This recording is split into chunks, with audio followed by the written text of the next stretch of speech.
Hello students, I am Deepak Kumar from Deepak Mathematics classes Sasaram. Today I am going to start online classes and start syllabus of class 12th. आज हम लोगों का first class है और first class में हम लोग सबसे पहले स्टार्ट करते हैं आज अलजेब्रा से। और अलजेब्रा में पहला ही चैप्टर है आपको मैट्रिक्स। फर्स्ट चैप्टर आपको क्या है? मैट्रिक्स। मैट्रिक्स बहुत ही इम्पोर्टेंट टॉपिक है। मैट्रिक्स का अगर हम बता दें तो मैट्रिक्स एक चैप्टर जो है जो आपको पढ़ना है वो बोर्ड एग्ज़ाम के लिए बहुत ही इम्पोर्टेंट है और जेई के प्रिपरेशन के लिए भी बहुत ही इम्पोर्टेंट है। जेई के प्रिपरेशन में कम से कम आपको 2 से 3 क्वेश्चन हर साल ही आते हैं मैट्रिक्स, और उसके बाद इसी पे आगे डिपेंड है डिटर्मिनेंट। तो हम लोग आज स्टार्ट करते हैं मैट्रिक्स। देखिए मैट्रिक्स क्या है? मैट्रिक्स जो है एक ऐसा टॉपिक है जिसमें हम लोग नंबर, फंक्शन या एलिमेंट के अरेंजमेंट के बारे में पढ़ेंगे। इसका मतलब कि हम इसमें कोई भी नंबर को, फंक्शन को या तो एलिमेंट को क्या करते हैं? अरेंज करते हैं। अब अरेंज कैसे करेंगे इसको हम लोग बारी बारी से देखेंगे, ठीक है। तो अरेंज करने के लिए हम आपको बता दें कि मैट्रिक्स में 2 कीवर्ड बहुत ही इम्पोर्टेंट है। वो सबसे पहला है रो और दूसरा है कॉलम। पहला क्या है? रो और दूसरा क्या है? कॉलम। रो और कॉलम ये बहुत ही इम्पोर्टेंट वर्ड हैं जो पूरे मैट्रिक्स में हम लोग यूज़ करेंगे। और रो और कॉलम के बारे में अगर आपको जानकारी नहीं रहेगा फिर आगे चल के हमेशा क्वेश्चन में प्रॉब्लम होते रहेंगे। इसलिए हम लोग एकदम बेसिक से स्टार्ट करते हैं, स्टार्टिंग से, ताकि आपको आगे चल के कोई प्रॉब्लम ना हो। तो सबसे पहले मैट्रिक्स देखिए, मैट्रिक्स का अगर हम लोग देखें तो मैट्रिक्स सिंगुलर है। मैट्रिक्स का जो प्लूरल फॉर्म होता है वो होता है मैट्रिसेस। इसका जो प्लूरल फॉर्म होता है उसको हम लोग क्या बोलते हैं? मैट्रिसेस। तो मैट्रिक्स का प्लूरल फॉर्म होता है मैट्रिसेस। आपको बताएं कि मैट्रिक्स क्या है? एक अरेंजमेंट होता है जो हम लोग किसी भी नंबर को, एलिमेंट को या फंक्शन को या किसी भी चीज़ को हम लोग क्या करते हैं? अरेंज करते हैं। तो चलिए मैट्रिक्स के डिफिनीशन हम लोग बाद में पहुंचेंगे। सबसे पहले मैट्रिक्स में जो आपको 2 कीवर्ड बताए हैं, रो और कॉलम, उसके बारे में स्टडी करते हैं। तो सबसे पहला आता है रो। देखिए रो, रो किसको बोलते हैं? तो रो ऑल हॉरिजेंटल लाइंस। रो का डिफिनेशन कहता है कि जितने भी हॉरिजेंटल लाइंस होते हैं, all horizontal line are called row. It is denoted by R1, R2, R3।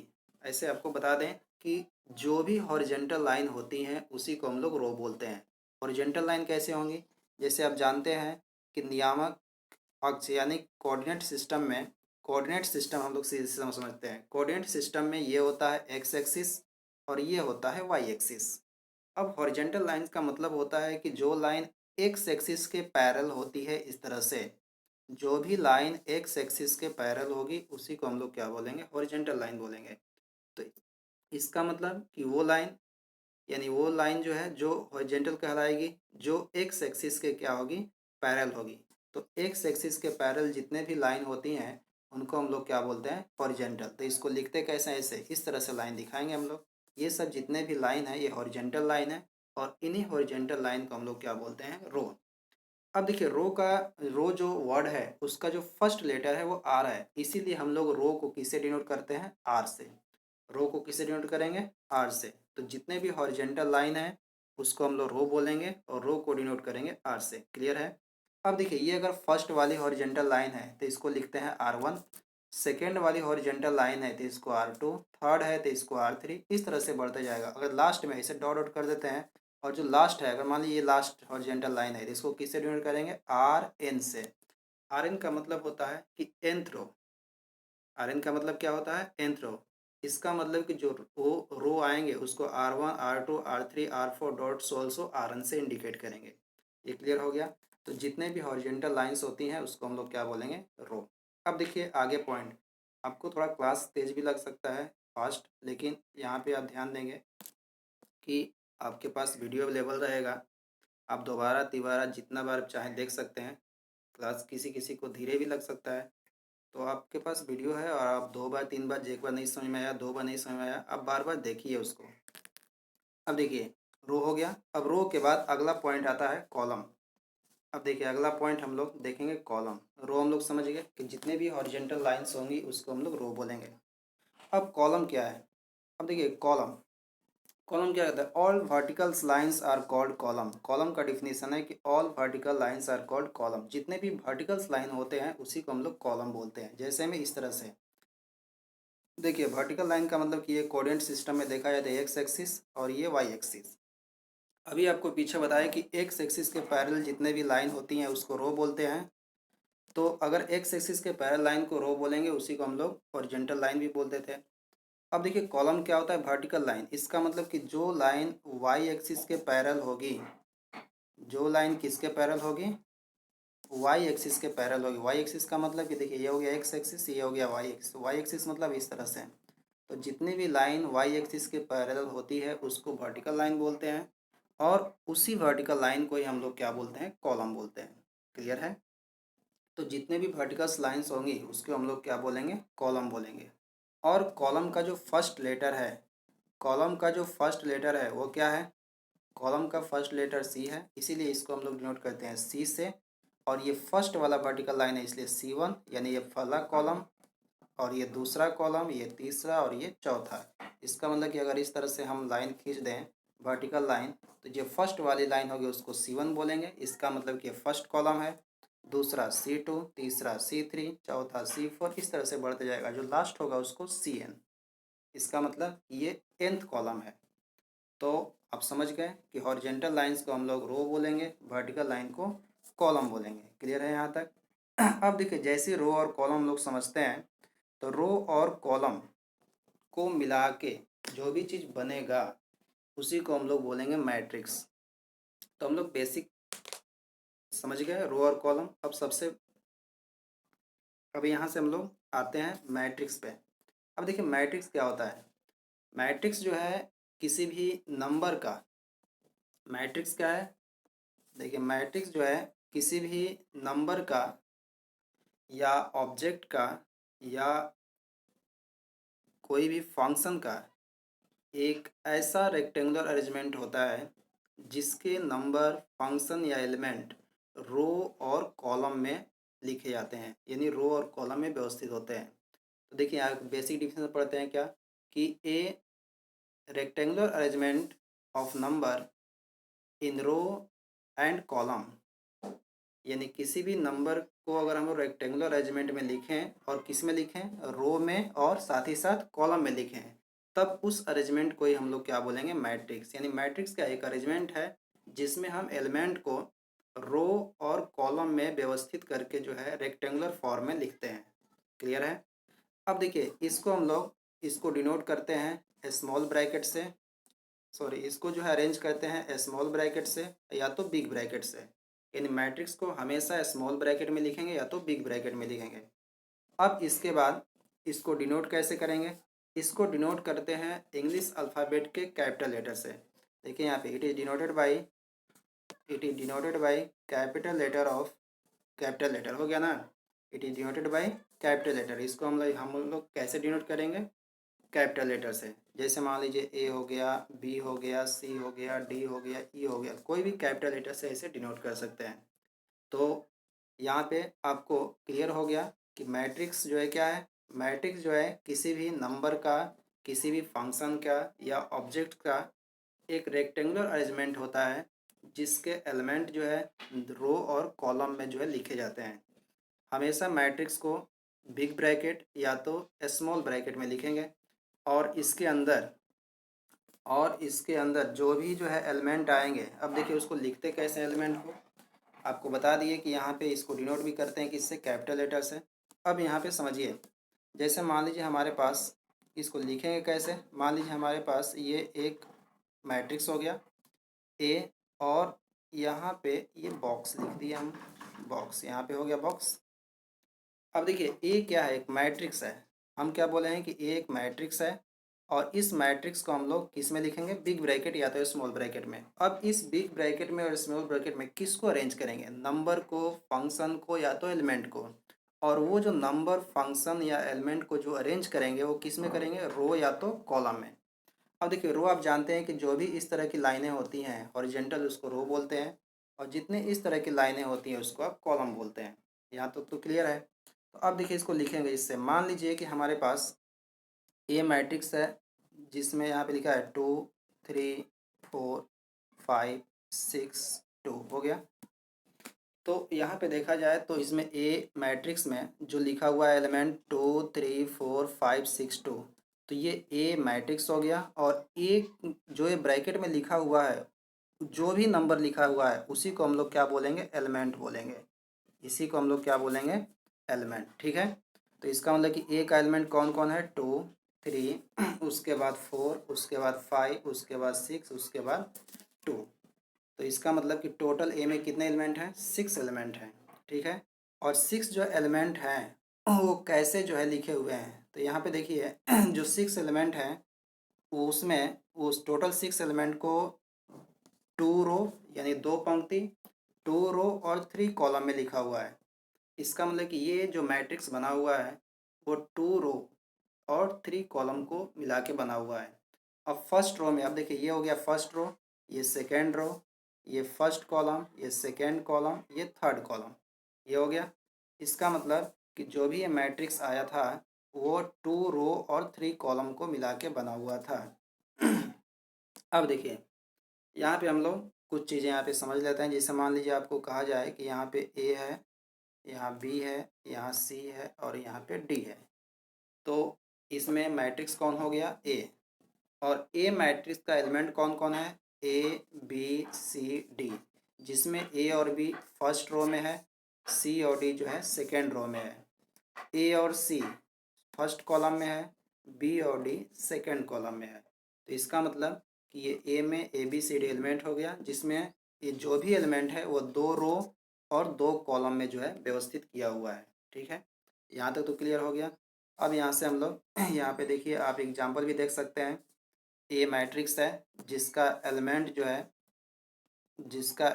है आपको दिया हुआ है 5 3 7, उसके बाद 9 10 और 11। तो इसका मतलब कि इसमें कितने रो है, 2, और कितना कॉलम है, 3। बी मैट्रिक्स है जिसका एलिमेंट देखिए 4 3 2 1 7 1। इसका मतलब कि इसमें first row second row third row, इसमें फर्स्ट कॉलम सेकेंड कॉलम।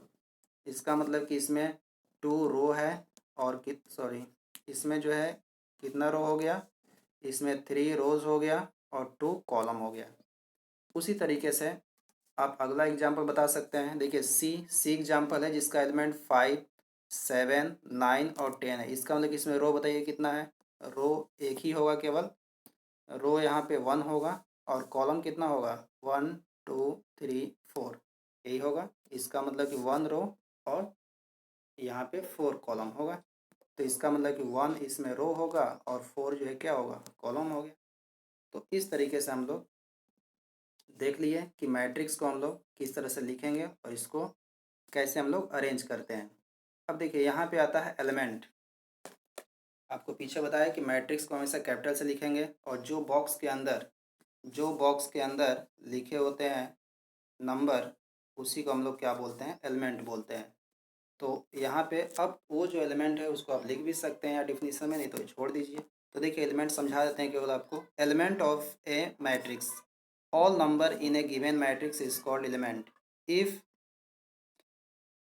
यहाँ पे दिया है कि it is denoted by A I J where I represent row and J represent column. देखिए फिर से एक बार और, all number in given matrix is called element. जितने भी मैट्रिक्स में एलिमेंट आते हैं, नंबर आते हैं, फंक्शन आते हैं, वो सब जो है क्या कहलाएंगे, उस मैट्रिक का एलिमेंट कहलाएंगे। It is denoted by A I j, ये बहुत इंपॉर्टेंट पॉइंट है, इसको आप याद रखेंगे। ए आई जे, देखिए ए आई जे किसी भी एलिमेंट को किससे लिखते हैं, ए आई जे से। जिसमें देखिए ए आई जे का मतलब होता है कि जो ए है वो एलिमेंट है और ये ए एलिमेंट किस पोजीशन पे है इसको दिखाने के लिए यहाँ पे आई और जे लगाया हुआ है। इसका मतलब कि आई, अब आपको यहाँ बता दें कि आई और जे का मतलब क्या होता है। तो इसका मतलब कि ये आई का मतलब होता है रो। देखिए आई रिप्रेजेंट रो और जे रिप्रेजेंट कॉलम। इसका मतलब कि ए आई जे का मतलब कि जो ए एलिमेंट है वो आई रो और जे कॉलम पे है। ठीक है, तो ए आई जे का मतलब होता है कि जो ए एलिमेंट है वो आई रो और जे कॉलम पे स्थित है। ठीक है, तो किसी भी एलिमेंट को हम लोग डिनोट करेंगे ए आई जे से। क्लियर है इतना? अब देखिए ए आई जे में यहाँ पे, अब इसको थोड़ा सा हम लोग रिप्रेजेंट करके आपको दिखाते हैं। जैसे यहाँ पे एक कोई मैट्रिक्स है, देखिए ये एक मैट्रिक्स हो गया जिसका एलिमेंट यहाँ पे हम लिखना चाह रहे हैं। मान लीजिए कोई मैट्रिक्स है जिसमें हम लोग 2 रो और 3 कॉलम मिला के लिख रहे हैं। कितने रो? 2 रो और 3 कॉलम। तो 2 रो का मतलब क्या, इस तरह से 2 लाइनें होंगी, जिसे आपको यहाँ पे बारी बारी से दिखाते हैं।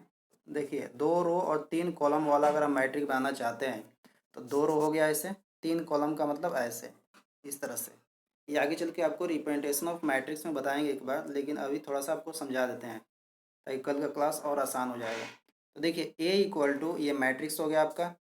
तो ये जो ए मैट्रिक्स हम कितने कितने जो है रो और कितने कॉलम को मिला के लिखने वाले हैं, तो आपको देखिए यहाँ पे दिखाएं कि 2 रो और 3 कॉलम। तो 2 रो का मतलब क्या, इस तरह की जो लाइनें आएंगी एलिमेंट के साथ वो 2 होंगी, और इस तरह की लाइनें जो आएंगी एलिमेंट के साथ वो क्या होंगी, 3 होंगी। तो इसका मतलब कि 2 रो और 3 कॉलम को मिला के हमको लिखना है मैट्रिक्स। तो देखिए लिखते हैं कैसे। हम क्या बताया आपको कि मैट्रिक्स में जो एलिमेंट होता है उसको किससे लिखते हैं, ए आई जे से, जिसमें आई किसको दिखाता है, पंक्ति को, जे किसको दिखाता है, स्तंभ को। तो देखिए इसमें कितने पंक्ति है, एक और एक, दो पंक्ति है, यानी 2 रो है, और कितने कॉलम है, 3 कॉलम है यहाँ पे। तो 2 रो और 3 कॉलम दिख रहा है यहाँ पे। तो 2 रो और 3 कॉलम है, तो इसको लिखेंगे कैसे, देखिए लिखते हैं यहाँ पे। सबसे पहले फर्स्ट रो में हम लोग लिखेंगे पहले, देखिए ए, ऐसे लिखिए, सबसे आसान तरीका, सबसे पहले ऐसे लिख लीजिए ए। पहले तो एलिमेंट लिखिए, तब ना उसका पोजीशन देंगे। सबसे पहले एलिमेंट इंसान होना चाहिए, तब जाके उसको बैठाएंगे। कहाँ बैठाना है वो बाद की बात है। अब देखिए ये फर्स्ट वाला रो हो गया। सेकेंड रो में लेते हैं वैसे ही, देखिए 3 3 एलिमेंट ले रहे हैं ताकि यहाँ पे 3 कॉलम दिखाएंगे। तो ए अगर मान लीजिए 2 कॉलम होता तो केवल यहीं तक लेते हैं हम लोग, यहीं तक। ठीक है, आगे तो लेंगे नहीं, तो इसलिए आप याद रखेंगे। तो यहाँ पे ए हो गया। अब देखिए 2 ठो रो में लिख लिए और 3 ठो कॉलम में लिख लिए। अब हमको दिखाना है पोजीशन, कि ये वाला ए किस पोजीशन पे है। अब देखिए ये जो ए है इसका अगर हम पोजीशन लिखें इस फॉर्म में, ए आई जे के फॉर्म में, क्योंकि आपको मालूम है कि आई जो है रो को इंडिकेट करता है और जे जो है किसको, कॉलम को। तो सबसे पहले यहाँ पे ए है, तो देखिए ए कहाँ पड़ रहा है, ये फर्स्ट रो का फर्स्ट कॉलम दिख रहा है। तो अगर इस तरह से लाइन खींचे तो फर्स्ट रो में पड़ेगा, ये फर्स्ट रो में, और ये फर्स्ट कॉलम में। इसका मतलब कि ये जो एलिमेंट आया किस प्लेस पे आया, ये आया फर्स्ट रो का फर्स्ट कॉलम का मतलब क्या, रो का वैल्यू यानी आई का वैल्यू कितना, 1, और जे का वैल्यू कितना, 1। इसका मतलब कि इसका जो नेम होगा वो A11 नाम होगा। ठीक है, तो A11 का मतलब कि ये जो एलिमेंट आया पहले रो के पहले कॉलम पे आया। उसी तरीके से इसका इसका हम लोग करते हैं। ठीक है, तो इसका जैसे हम लोग करेंगे तो इसका पहले लिख लेते हैं हम लोग। तो ये आएगा A11 हो गया। अब देखिए इसका ये फर्स्ट रो का सेकेंड कॉलम पे आ रहा है, तो इसका मतलब इसका नाम क्या होगा, A12। देखिए फर्स्ट रो सेकेंड कॉलम, पहले आई का वैल्यू क्या लिखे, 1, और जे का वैल्यू 2। अब देखिए उसी तरीके से ये फर्स्ट कॉलम यहाँ आपको दिख रहा है, सॉरी फर्स्ट रो। तो फर्स्ट रो में कौन आ रहा है, ए, और ये किस कॉलम पे है, यहाँ पे पहला दूसरा तीसरा, तीसरा कॉलम पे। इसका मतलब कि इसका नाम क्या होगा, फर्स्ट रो का मतलब 1, और कॉलम कितना, 3, 1 3। इसका मतलब कि A13 इसका पोजीशन होगा। तो देखिए A11 का मतलब कि फर्स्ट रो का फर्स्ट कॉलम, A12 का मतलब फर्स्ट रो का सेकेंड कॉलम, A13 का मतलब फर्स्ट रो का थर्ड कॉलम। अब इसके बाद हम लोग नीचे आते हैं। अब देखिए सेकेंड रो में, सेकेंड रो यहाँ से स्टार्ट हो रहा है आपका। सेकेंड रो का देखिए ये फर्स्ट कॉलम है, सेकेंड कॉलम है, थर्ड कॉलम है। तो इस तरह से बारी बारी से हम आपको दिखा रहे हैं। तो ये देखिए फर्स्ट रो हो गया, तो फर्स्ट रो का, सॉरी सेकेंड रो का फर्स्ट कॉलम, तो सेकेंड रो का फर्स्ट कॉलम कौन आया इसमें, ये वाला एलिमेंट। तो इसका क्या नाम देंगे, सेकेंड रो का मतलब 2 1 ऐसे होगा। तो A21। अगला क्या होगा, A22। A22 यहाँ देखिए A22, इसका मतलब कि दूसरे रो का दूसरा कॉलम। उसके बाद नेक्स्ट पॉइंट क्या होगा, ये क्या है, दूसरे रो का तीसरा कॉलम। तो इसीलिए हम लोग इसको लिखेंगे क्या, A23। इसका मतलब कि दूसरे रो का तीसरा कॉलम। क्लियर हो गया। तो कोई भी एलिमेंट को हम लोग ए आई जे से लिखते हैं जहाँ पे ए एलिमेंट है, आई और जे उसका पोजीशन है। जिसमें आई रो को इंडिकेट करता है और जे जो है किसको, कॉलम को। यहाँ तक क्लियर हो गया।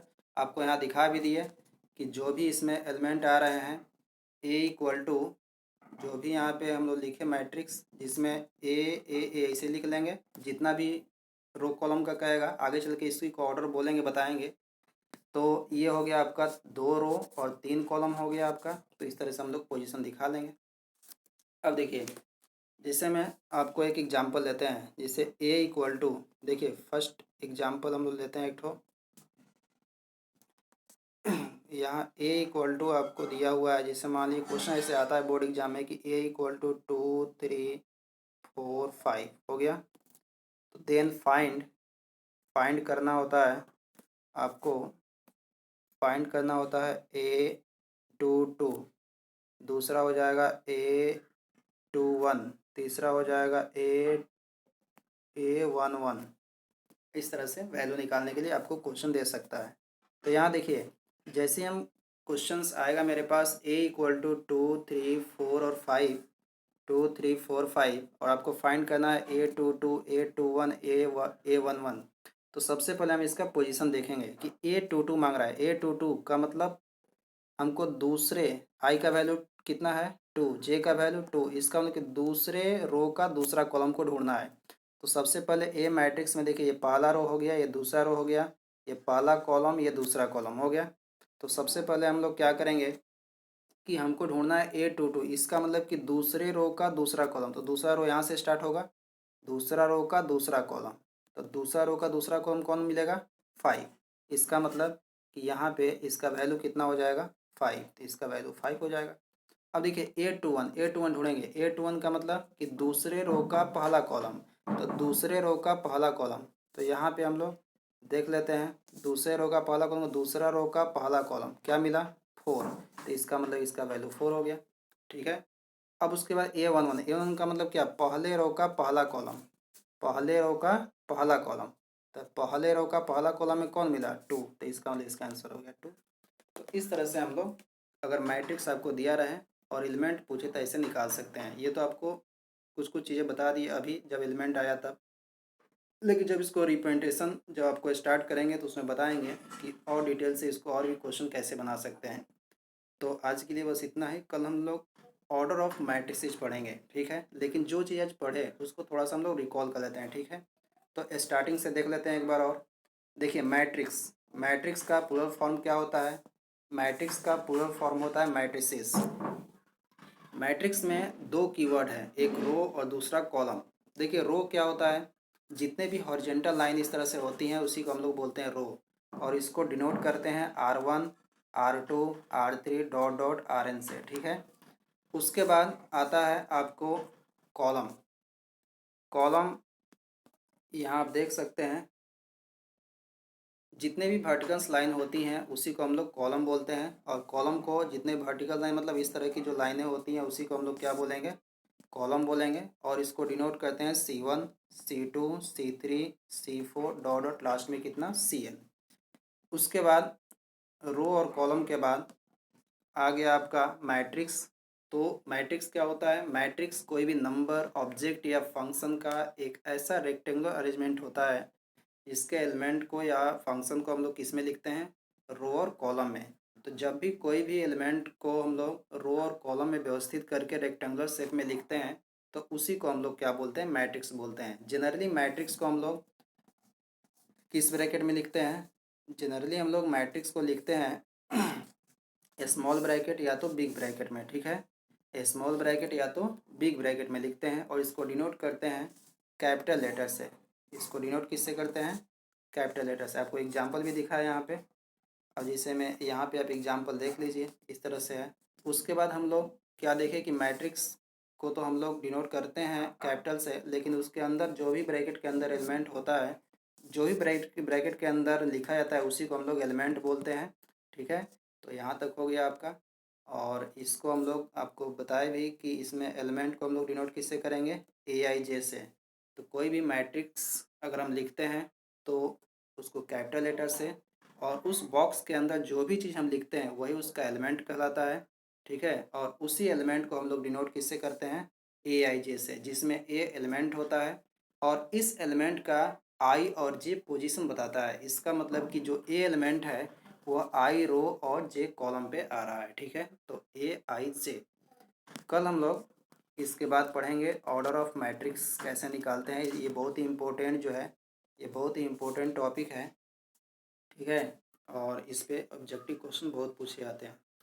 तो आज के लिए बस इतना ही, और कल हम लोग आगे क्लास पढ़ेंगे। फिर आप लोग चैनल को सब्सक्राइब, शेयर और कमेंट जरूर करें, ताकि अगला जो है वीडियो का नोटिफिकेशन आप तक सबसे पहले पहुंच सके, ठीक है। Thank you.